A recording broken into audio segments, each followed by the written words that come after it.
अब जैसे ही गिरे तो खुजली चालू हो गई। अब खुजाना प्रारंभ। अरे बीरबल, ये क्या हुआ?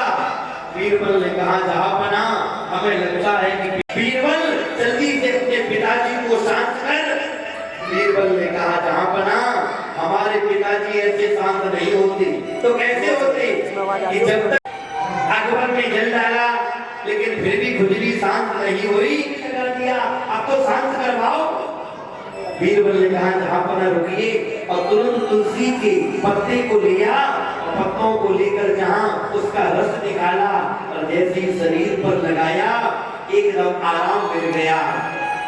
अकबर ने कहा, बीरबल, तुम्हारे धर्म की एक बात मेरी समझ में बहुत अच्छी तरह आ गई।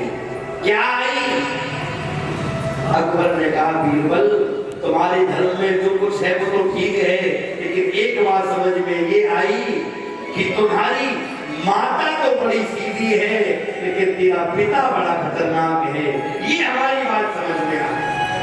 माता भी बड़ी सीधी है लेकिन तेरा पिता बहुत खतरनाक है, बड़ी दुर्दशा। आज सुखदेव जी महाराज कहते हैं, राजा परीक्षित, भगवान भी कहते हैं, देवियों, अगर तुम अपने पति को छोड़कर आई हो तो जाओ, लौट जाओ, क्योंकि पति कैसे भी हो, पति क्रोधी हो, लोभी हो, रोगी हो, फिर भी पत्नी को छोड़ना नहीं चाहिए। और अगर तुम्हारा प्रेम हमारे प्रति है देवियों, तो यहाँ आने की क्या जरूरत है? जब मैं गैया चराने के लिए जाता हूँ मेरा दर्शन करो, मैं गैया चरा कर लौटता हूँ तब दर्शन किया करो, यहाँ आने की क्या जरूरत? आवश्यक। और देवियों, कहीं धर्म एक व्रत ने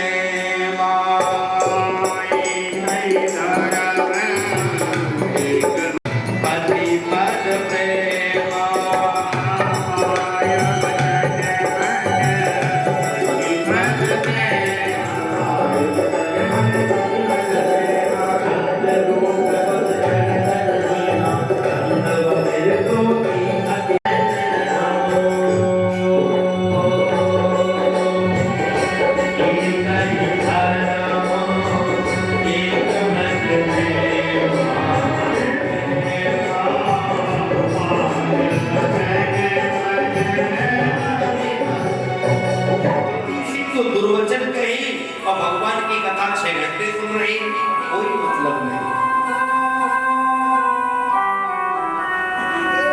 आज भगवान गोपियों से कहते, देवियों, जाओ, तुम लौट जाओ, चली जाओ। गोपियों ने कहा, प्रभु एक बात बताइए, आप हो अहीर के छोरा और हम हैं कमार ग्वाली, तो आपको उपदेश देने का अधिकार किसने दिया? आप उपदेश दे रहे हो और हम सुनना नहीं चाहते। ध्यान देना, उपदेश भी, कथा भी तब समझ में आती है जब तक मन से सुना जाए। अब मन में अगर कोई खटपट लगी हो तो 5 घंटे बैठना, ना कथा समझ में आएगी ना भजन समझ में आएगा। माला हाथ में पकड़ ली और दिमाग लगाया और जगह।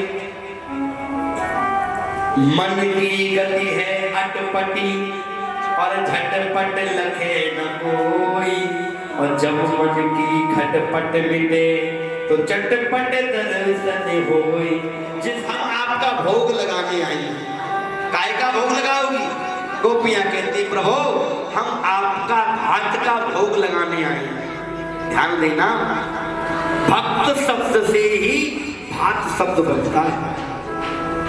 गोपियां कहती है, प्रभु हम आपका भोग लगाने आए। भगवान ने कहा, भोग